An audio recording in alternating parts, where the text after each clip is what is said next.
devrait enchanter les footballeurs du Sud-Bassin. Lundi, nous nous sommes rendus sur le chantier du futur terrain de foot synthétique installé au complexe sportif Champ-de-Cigale de Gujan. L'occasion pour André Moustier, délégué au sport de la Cobas, de nous présenter ses travaux, l'intérêt du choix d'un terrain synthétique et sa future utilisation.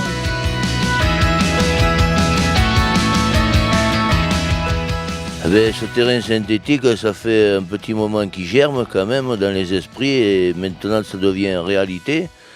Donc ça va assez vite quant aux travaux parce que ça, en 6 mois je crois qu'il est fini quoi, pratiquement. Là.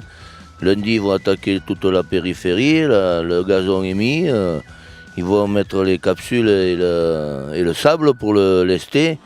Et puis après, on devrait le livrer au club début mars, là, tout début mars, même au 28 février, je crois que c'est la réception des travaux. Je crois que le club va être super content parce que c'est une possibilité d'entraînement, c'est un meilleur travail technique, vous voyez comme c'est plat, il n'y aura jamais un faux rebond, c'est le cas de dire.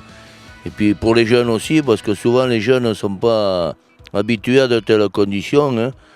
Ils jouent souvent sur des terrains qui sont plus ou moins bons, tandis que là c'est l'idéal pour eux au niveau technique.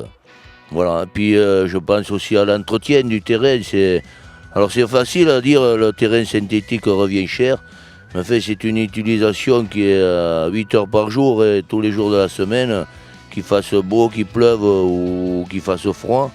Donc par rapport à un terrain en herbe qui est utilisable toutes 8 heures par semaine, pas 8 heures par jour, c'est 8 heures par semaine, sans compter les intempéries, la sécheresse, le froid, le gel, la pluie, où il faut suspendre les terrains.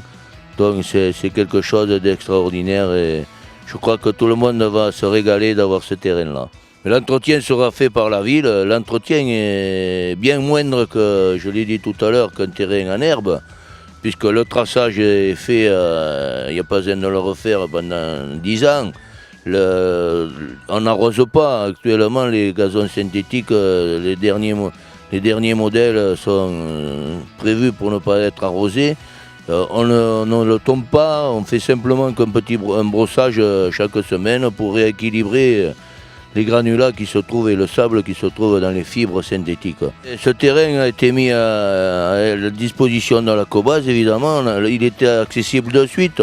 On a une réserve foncière ici à Champ-de-Cigale qui est vouée au sport et on va acheter bientôt les autres terrains à côté.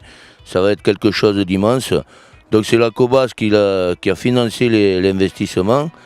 Il faut compter autour d'1,2 million TTC pour avoir ce terrain, avec l'éclairage, avec tout le périphérique, le barriérage, les buts, tout est compté.